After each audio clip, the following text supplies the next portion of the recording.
Hey guys, welcome back to Horsepower Obsessed. Today, we're going to do something a little different. We're going to talk about the C7 Corvette and why it's so great.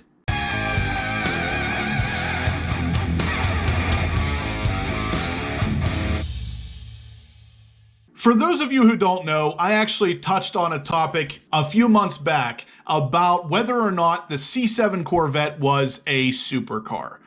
To this day, I still believe that it is based on just performance alone. But today we're going to talk about it in a little bit greater detail. Statistically, the C7 Corvette is the best-selling Corvette generation at the highest transaction prices in history. So out of all of the generations of Corvette, the C7 sold better than any of the rest of them. Specifically, the base model C7 Stingray.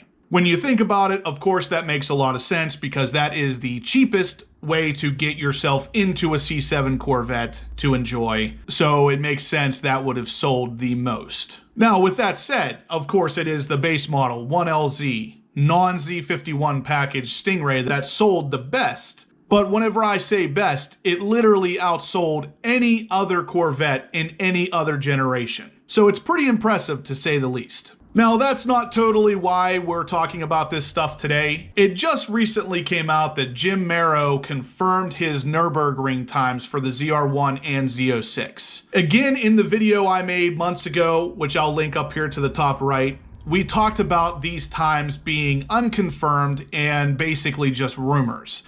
At the time, I talked about how impressive these times around that track were, but now they have actually been confirmed by the driver. So for the Z06, the C7 Z06, around that Nurburgring track was 7 minutes and 10 seconds, which is hugely impressive for a car that is now 5 model years old. The ZR1 was confirmed for 7 minutes and 4 seconds around the track, which is still very impressive, but apparently Jim Merrow also says that 6 minutes and 57 seconds around that track was more than possible. He wasn't able to get that time because of the fact that they forced him to start with cold tires and tires that may not have necessarily been the best for the situation that they were in. What I mean by that is apparently the actual Porsche GT3 RS did 7 minutes and 5 seconds around the Nürburgring on the stock Pilot Sport Cup 2 tires that it gets, which is the same tire that the ZR1 gets. So stock for stock, tire for tire, the ZR1 is faster around the Nürburgring than the GT3 RS, which is hugely impressive because the GT3 RS is no slouch either. Now, with all that said, Porsche was able to get that GT3 RS around the track in 6 minutes and 56 seconds if they were using the Pilot Sport Cup 2 Rs, which apparently are not available in the Z06 size or the ZR1 size in this example. So like I said, with the right tire, that ZR1 is able to make it around that Nürburgring in a much faster time. Merrow says 6 minutes 57 seconds is definitely possible. And odds are very good it would hit at least the same time the GT3 RS did with those same tires, which was 6 minutes and 56 seconds. This, of course, is impressive. The C7 Corvette in general is a very impressive car, and when you put it to the test on the track, that's where it shines. These numbers on the Nürburgring are mind-blowing to say the least. Whenever they're able to put down numbers that beat or even match the numbers that the GT3 RS can do, then you're talking about one heck of a car. Now, of course, the GT3 RS is not exactly a brand new car, so we're comparing something relatively new to something that's kind of getting on the dated side of things now, but it's still impressive to see GM able to manufacture a car for a fraction of the cost that will compete with supercars. This was my biggest reasoning for saying that the C7 Corvette in general was in fact a supercar. I would consider anything Z06 and up a supercar in the C7 lineup. I have driven a C7 Stingray, a C7 Z06, and a C7 Grand Sport at some point in my life, and honestly, they're all fantastic cars. It would be really hard to draw a hard line anywhere in the actual lineup of the C7 Corvette. But if I had to, it would be from the C06 up to the ZR1. And the only reason I would say that is because of the performance. From the Z06 up to the ZR1, you were talking about 650 and 755 plus horsepower respectively, and that really is what puts it into supercar territory, in my opinion.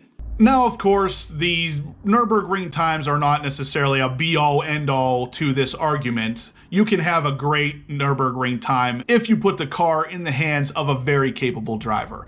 If anybody off the street jumped in their C7 Z06 or C7 ZR1 and went on to the Nurburgring, they would likely never be able to match these times or even get close. So this is not necessarily the only reason I would call these cars supercars. The most impressive point of the C7 Corvette right now is price.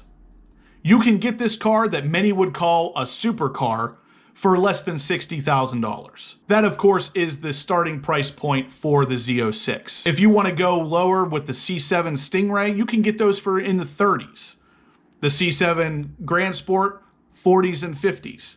Z06, 50s and 60s. The only one that seems to really be holding up there at the very high price point is, of course, the ZR1, because naturally it's the top dog and it's the newest of the C7 lineup. Like I said before, all of the lineup of the C7 is very impressive, and you really can't go wrong with either one of them. I find it to be hugely impressive that someone is able to confirm these lap times around the Nurburgring. Really tells you what kind of car you're getting, and at a fraction of the price that the other guys charge for, in some cases, better performance. To put all the numbers out there, the C7 Corvette Stingray Z51 did a 7-minute 33-second lap time around the Nurburgring. The C7 Grand Sport, 7 minutes and 27 seconds. The C6 ZR1 was 7 minutes and 19 seconds. The C7 Corvette Z06, 7 minutes and 10 seconds. And of course, that ZR1 segment time was 6 minutes and 57 seconds. Of course, we just talked about the fact that Mero confirmed a 7-minute 4-second, but did not deny that 6 minutes and 57 seconds was totally possible. Now, like I said, these Nurburgring times don't necessarily mean everything, but me, myself, having the ability to drive a Z06 on a daily basis and have even driven the Stingray and Grand Sport version of these cars, I can tell you without a doubt, the car is fantastic. I have driven actual quote-unquote supercars that I could compare to the actual C7 lineup, and really, I don't see a huge difference. Of course, there is some differences in some interior build quality, etc., but for the most part, this is the best bang for your buck, especially the Z06. Right now, you can get that car I've seen as low as high 50s, and you're getting a car that will literally compare to high-end supercars. And it has the Nurburgring track times to prove it. It really is something to be able to buy a car for that price that will easily compete with cars that are 3-4 times the amount. I myself have always been a fan of Corvettes, but I was never totally sold by one until the C7 Stingray came out. That was just such a different look and way more exotic, which was really a selling point for me. It finally seemed like the money you were spending on that car was really getting you something special. The Corvette has always been great and will continue to be great, I'm sure, but the C7 Corvette is the pinnacle of what the Corvette should be. Very well built, crazy amounts of horsepower, fantastic performance, great handling, and now we even have what I would call supercar looks. As the Corvette continues to evolve, which we all know about the C8 mid-engine Corvette coming soon, I'm sure it will only get better and better and better. But as of right now, this exact moment, the C7 Z06 is without a doubt the best bang for your buck. The amount of money you can spend on that car and get supercar killing performance, it's fantastic. Now, like I said earlier, don't get me wrong, the C7 lineup in general is fantastic. I would not say any one is necessarily better than the other. But as far as bang for your buck, the Z06 is where it's at. With that said, I would gladly take a ZR1 if someone wants to donate it to me. But as of right now, price point, you can't beat the Z06. Now, Jim is the guy who obviously made it around the Nurburgring in the Z06 and the ZR1, and he is actually currently working on new calibrations for the magnetic ride control on 2009 to 2013 C6 Corvettes. This is really awesome. This tells me, number one, there is still a huge market out there for previous generation Corvettes, and there's obviously a good bit of support for them as well. So for those of you out there who want to buy a Corvette and keep it for a while, this is great news. This tells me these cars will be supported well into the future, and it just really gives you something to look forward to as the car ages. Now, apparently Jim will also be hosting a seminar at the National Corvette Museum Bash, which is happening here in a couple weeks. And he's going to share this story about the ZR1's Nurburgring time.